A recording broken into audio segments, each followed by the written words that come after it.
There we are. So welcome back from part two, and Harry, you were talking about the power of the feeling, and how that's so much more powerful than just words or being caught in the intellect, in the mind, in the little mind. Yeah, and the fact that three principles has a lot of that happening within it, and that's what's holding it back. It's true that it attracts a lot of people, because a lot of people are at that level that they want that type of answer.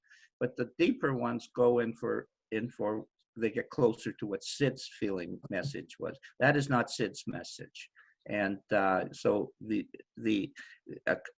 want people to be helped to come into the three principles. And what we see is they come in, many of them come in, say, at a lower level, and then they realize that there's something more than just solving their problem, just more than just being happy within their life, and that they feel better and know a little bit more than other people know, and they've touched an inside feeling, but they want to actually explore what that inside feeling is within themselves, and what a spiritual reality is, what is truth, what is our true self, and how do we let go of this so that we experience that all as much as possible. And how do we experience that with the fact that our thoughts never stop? So that becomes a very interesting thing. And how can we change without changing? How can we think without thinking? How can we be without being?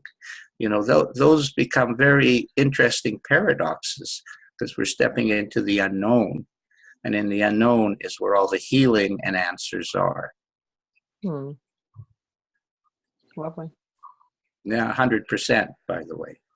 So, the other is nice, but, and I've been talking a little bit with people in a concept. Psychology is a question and a direct answer. Spirituality is a question, and the answer is, and so you can see those are not the same, they're not the same worlds, and yet they are. And that's the paradox of the duality of life. And I can't explain how that works, because if I try to think about it, I obviously will be just intellectual, but I do know that's true. I do know that's absolutely true. And that's where the answers that we want, everybody wants. They want not only peace and contentment within themselves, they want peace and contentment in where they're going.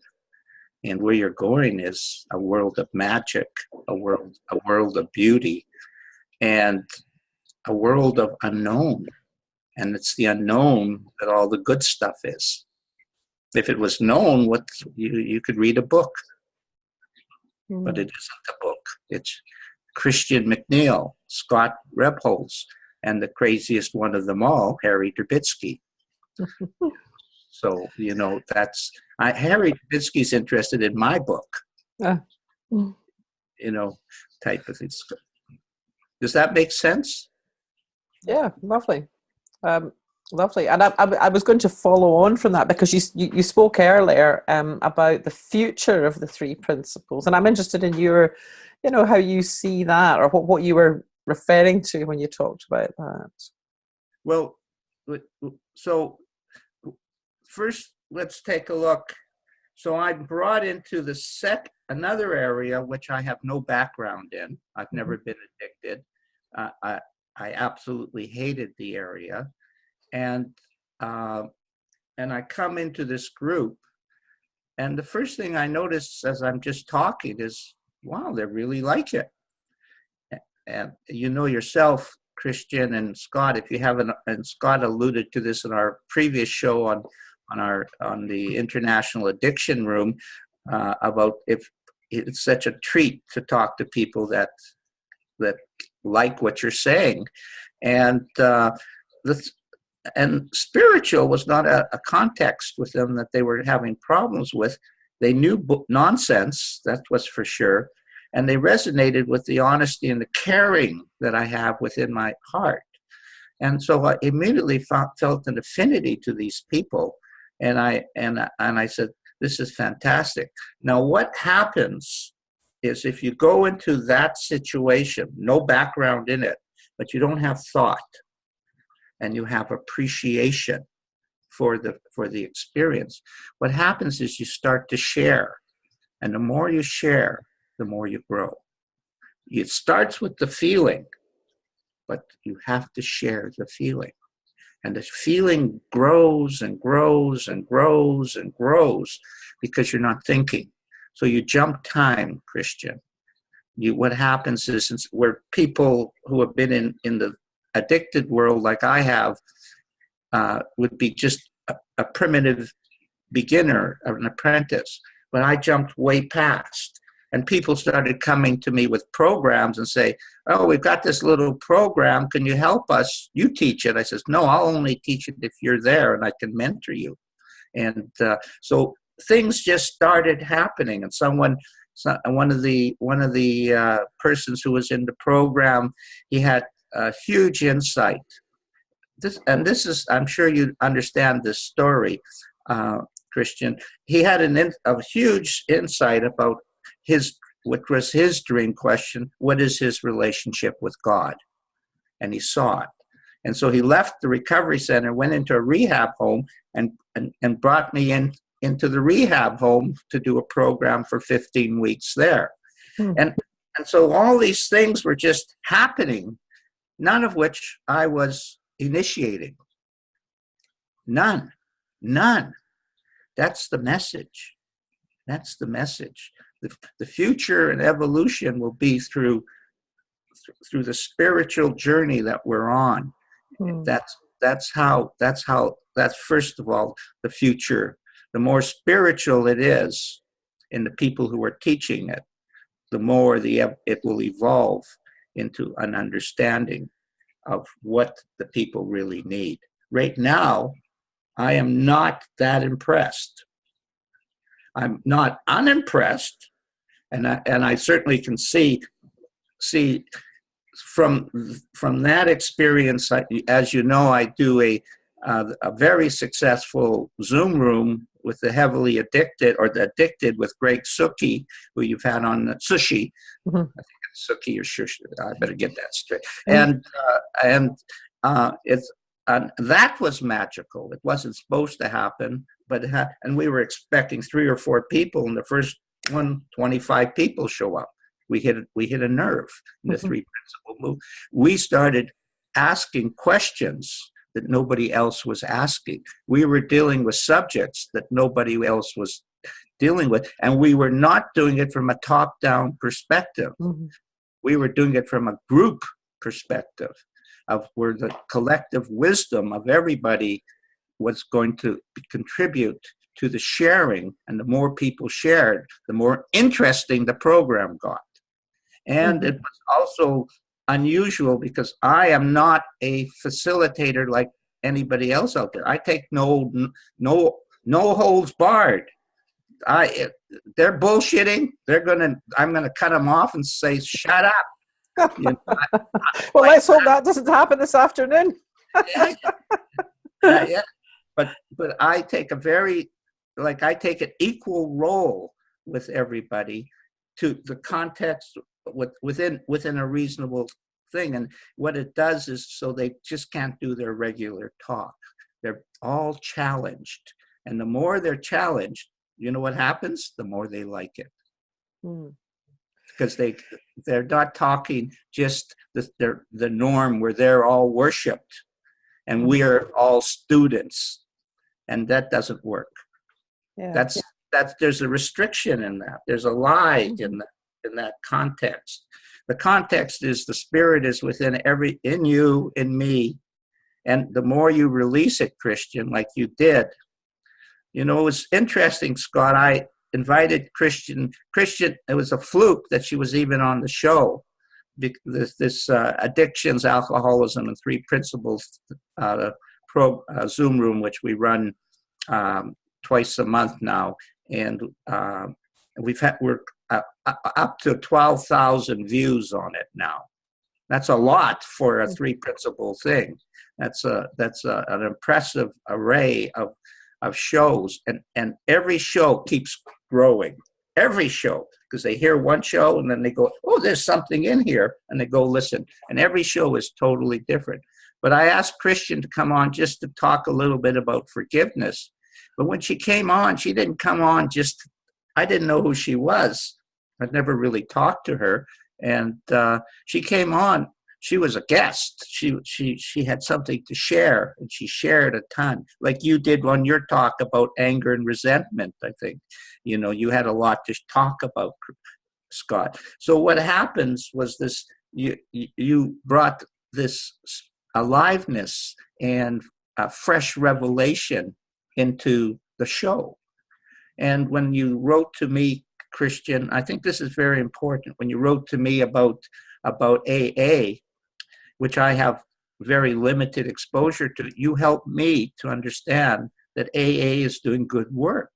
AA, you can't have a negative attitude towards it because it's the religion of the heavily addicted, and you better get an appreciation and an understanding of it rather than a confrontation. So you directly helped me to ease where I had a prejudice. So that's what sharing does. It allows us to grow. And in the three principle world, there's too much, and oh no, I can't say this. I might hurt someone's feelings, or you can't say you're wrong, or stuff. Now, I'm not saying I should be opinionated. I'm not talking about that one. No, I understand there's a lot of opinions about three principles that are a waste of time. They're coming from a lower level of consciousness. But when we're talking about universal mind, where the three of us are in one harmony, we should be able to not only go in any area, we should be investigating the missing pieces of what 3P is not handling so well in the addiction world. And I've talked to different people, obviously in addiction, or addiction counseling, and I can tell you, I like them as human beings, but I question some of the validity of their statements. It does seem to me, and I'll be interested to know how you see this, Scott, because I think you also have a lot of experience in this field, but it does seem to me that what three principles offers, and understanding three principles offers, is, well, first of all, that idea of nobody being broken. That it doesn't matter what has happened or how anyone's behaved. That at heart, there's an essence that is that can't be broken, and I think that's very different and far more positive and affirming than any idea that because of my past or what I've done, I'm hopelessly damaged, or for the rest of my life. It was very, very, very helpful to me. Another bit of it, which I don't think is so different from what 12 Steps is pointing to, where it's talking about finding a higher power in your life. But I think what Sid's message was, I found incredibly helpful right from the get-go, was the sense that the answers are within you and each of us, and that nobody knows more. It isn't no sponsor, no one outside of you.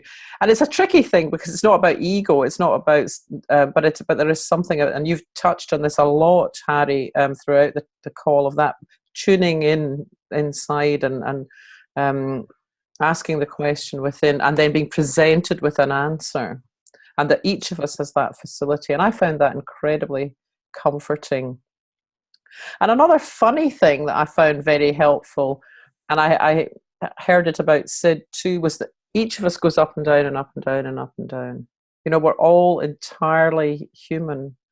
We're all just, and nobody gets out of that each of us is good and bad at different times.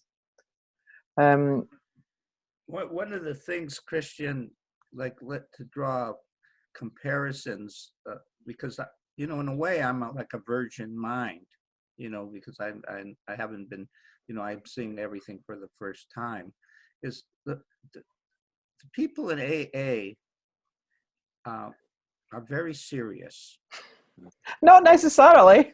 Well, what I have noticed in all the AA programs, they're very serious about uh, about about recovery. And the first thing I noticed in our addictions program on Zoom was the people were very hopeful, and there was a lighter feeling, much lighter feeling, and also a much lighter feeling.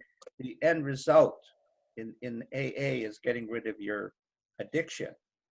Our end result is you should be happy and content and spiritual, that has unlimited possibilities, and you're free from your addiction.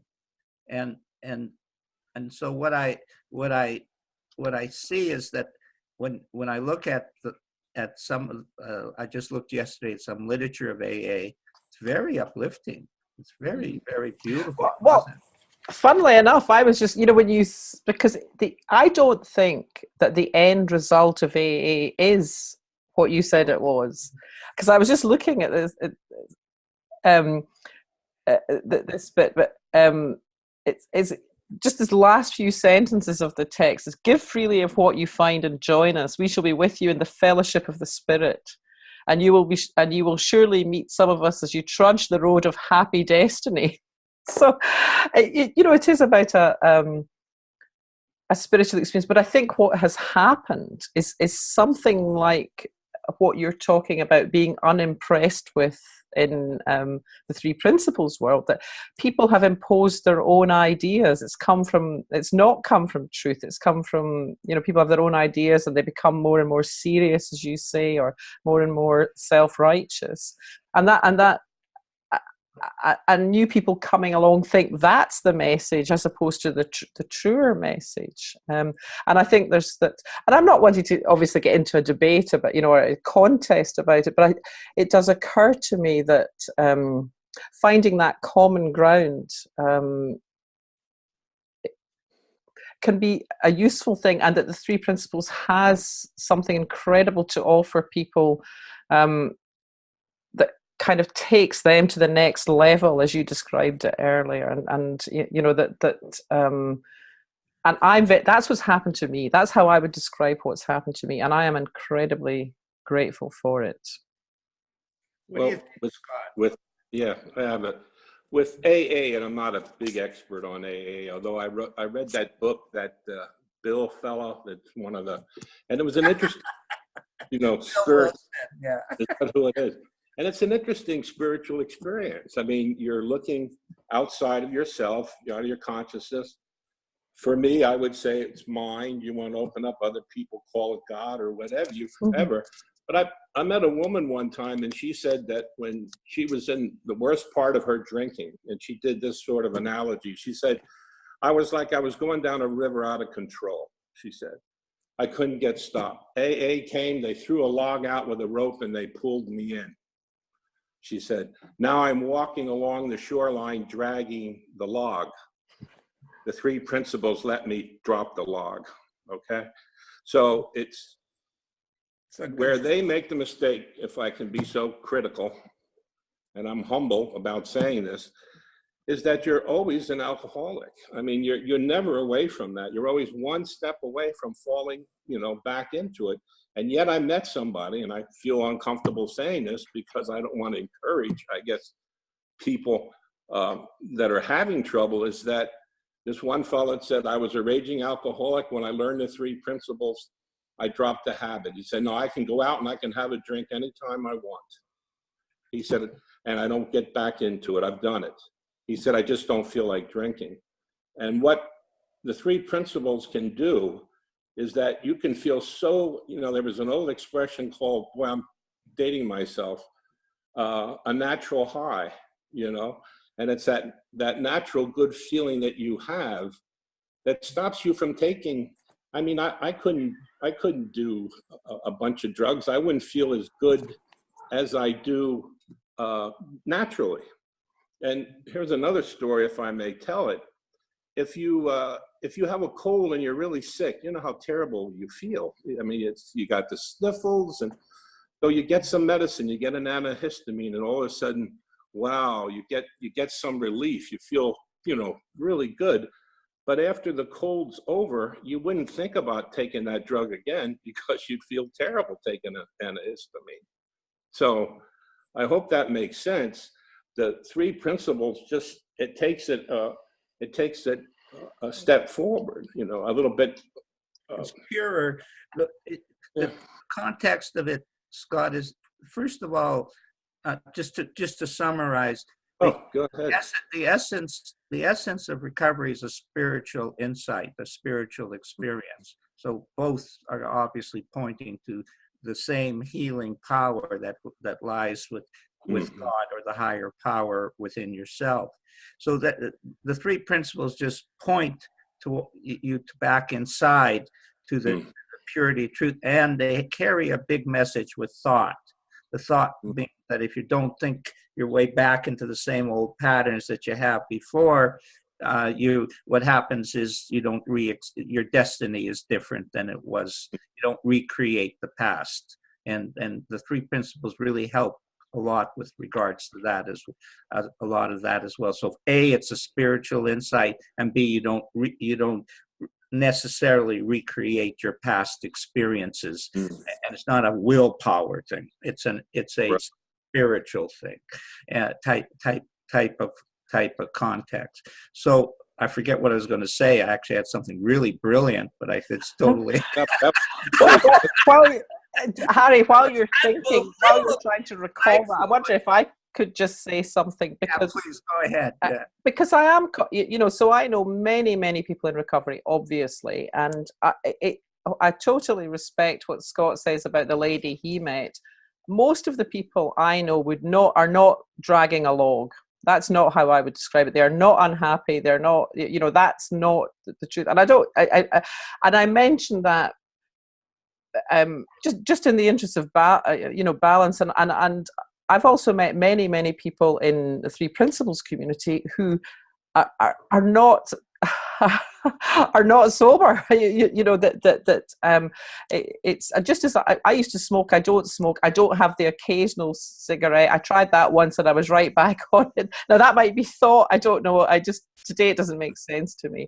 And I think one's got to trust. You've got to listen deeply within and trust wisdom. And to me, abstinence just makes sense. And I'm speaking about myself, but what I think that it seems to me, having been part of both of these different spiritual movements, if for want of a better word, that Sid's message is the ultimate that I have heard, the ultimate in simplicity, the ultimate in purity, and the ultimate in effectiveness. And it also seems to me that people who've been touched by Sid's message have an incredible power to pass that on. And maybe that's not for everybody. Maybe some people, the right thing is just for them to benefit. But it's and for me, whatever is true for anybody else, but for me, stumbling across Sid's message has really changed my life and taken it to a different level of contentment and connection and just generally all round good things. So I'm very, very grateful for that. But I wouldn't even have been here, I guess, if the chances are, if I hadn't had the other experiences that I've had. And that's the truth. You see, spiritually, everything has been perfect. And that's the way I see it. Everything. I made more mistakes than anybody, human being in the universe collectively together has made. I made more. That's maybe a metaphor, but the truth is I've made a ton of mistakes. Not one were wrong. Everything I have done has brought me to this point. This bag of tricks that I have right now is all because I've honed my skills and my understanding for things that I needed to hone. And I brought together all these gifts. And all of these gifts were developed through what I experienced in life before 69. And so I look at myself now as a polishing gem. but it wouldn't. But every experience, your drinking, your everything that your every addictive pattern you have, every bad habit you have, truth cleans it out. So it's not the three principles that are cleaning out Christian or Scott. It's the Spirit is cleaning it out. There's three spiritual principles, and they come from before form. So Alcoholics Anonymous is a form that is an expression of the three principles. The rabbi is teaching Judaism, which seems like a conflict until you see that Judaism is an emanation of the three principles. Everything in life is an emanation of the three principles, because they're the three primary principles that everything, formless principles that formless creates into form. And we take our different expressions of form. And AA obviously was a very beautiful expression. And Bill Wilson had a very big spiritual experience. Absolutely. Absolutely. I mean, you could see the three principles and what he's talking about. I can see it, higher power, stinky thinking, and authentic self. Sure sounds like the three principles to me. No offense to anybody else, but, I like the way Sid says it. But of course, like all things, and this is the message again with the three principles that I alluded to, it loses its essence over time. And that's why the school is so important, and bringing Sid along and reading his material rather than everybody else's material is so important, because it's the origin of the message that has not lost. It's the timelessness of the ancient wisdom. And that's what we want to touch into is, sorry, Scott, but that's... No, yeah. No, what I'm saying is I always try to give it as clean as I can. I have an opinion, and I will give my opinion if somebody asks me. But trying to get it out as pure as I can muster up to do it, it's just very important, very important to me. In some of the other talks, I like to talk about my successes, what I've seen, because that's part of it too. And I worked in a hospital with patients, So when you see that, I mean, Sid never talked too much about that. Of course, he kept it really, really completely neutral. I was, I guess, talking from a therapist, a physical rehab therapist point of view. But I think that's, I love the stories of success, when you see that. Now, that's the byproduct of understanding the principles. And of course, the principle at their most basic is what you want to absorb at any particular moment. And from that, bigger and greater things will come. Everybody's has the possibility of being a genius. And a genius is just someone who has an original thought, which most of us do, original thought to ourselves, or they have an original thought to the world that the world doesn't know, right? And then, not to get off the subject, but you get into the collective consciousness where two people, one across the world, had the same thought as someone else did. But I thought if everybody knew that potential that they had inside of them, what they could do would just be, this is where my imagination, just goes away with me. What a world it would be. Now, sometimes I get caught up because I make a judgment on where things should be. That's where I trip up sometimes. I look around, I go, geez, where the heck is the change coming? And when you were talking about Christian, why it hasn't come out, more than what it has, maybe just the very nature of it. And I believe Sid said it too. Sid got the principles, as I remember him saying. He thought he'd go to a university, tell them about it, and then it would get out in the world, but it never has come out, exactly that way. And you're right, it does. It does come out on its own. And it doesn't have to be a professional. We call it used to come in from the back door. I could tell you a story how that happened where this... okay. Okay. Yeah. No offense, but yeah. No. I want to go back to the topic we have. What you said is very relevant, but I have something I'd like to take it to. Go ahead. Sorry. Yeah. So what is the future look like in terms of recovery? The primary essence of what Scott's alluding to, what I'm alluding to, and what is successful in the recovery programs that I do is you must bring Sid along. Must. If you don't bring Sid along, I'm sorry, you haven't got it. You have to bring Sid along. So the strength of our program is not only that we bring Sid into it along in the journey. I have a lot of books that are donated of Sid's material, and that's what goes to the students. Is they listen. We bring a feeling that they like. If the feeling is they like, they take the books. I do not push the books. They must request. But the books go along with every part of the teaching.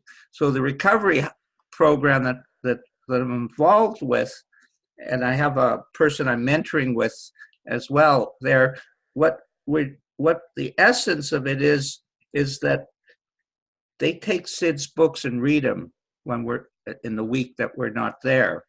And that is one of the greatest sources of power of recovery.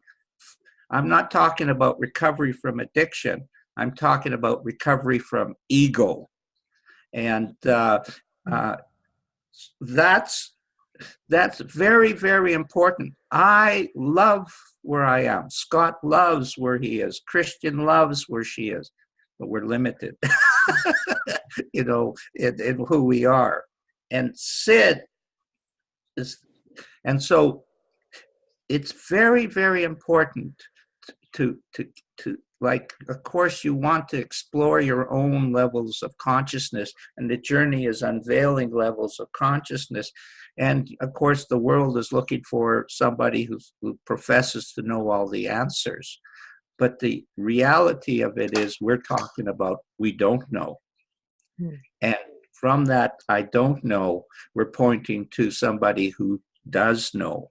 And within that, we're saying he's not the answer. It's inside all of us.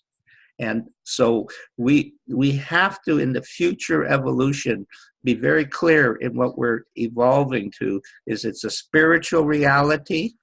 That's one of the messages.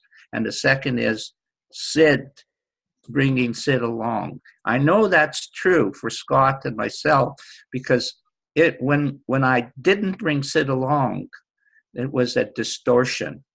Now, I don't know why it's a distortion. I can just tell you it is a distortion. Sid is the living example of what happened. He was a grade 9 welder, and he had this epiphany. And he calls it the roll of the dice. It's a fluke, just a fluke. But it happened. And it turned out it happened to the right person, because he's obviously maintained the purity of what his message is. But within that context, I am closer to Sid Banks now, he's been dead for 9 years, than I was when he was alive. Because the message of listening and sharing that he has continued to do with me has grown as my level of consciousness has grown and my ego has dropped. So the message we have is we must bring Sid Banks along. I know that to be true. And I also know that it has propelled my growth, is because that's the truth. The truth, this Sid Banks uncovered the 3 principles, not because he has title to it, but because God allowed that to happen. And God is the ultimate answer. One thing I have experienced in life that has been very unique, that nobody else has, is I became a pipe carrier in the native world, and they all challenged me. They all challenged me because I threatened what they were. And I wasn't teaching what they were teaching. I was teaching what was coming out of me. And I was sitting totally despondent, wailing. It's a ceremony. I can't describe it to you. I don't want to get into much native stuff with this crowd. And I'm feeling hopeless. And the spirits start talking to me. And the first question I asked, I said, am I a pipe carrier? And the spirit said to me, we love what you're doing. Keep doing it. That's the only authenticity you need in life, is for the spirit to let you know it loves what you're doing and who you are. Everybody else can say whatever they want. Don't mean a thing. Harry, that's a wonderful note on which I think to close it. So thank you so much for the conversation today. Thanks, Scott, for joining us, and thank you for watching. Goodbye.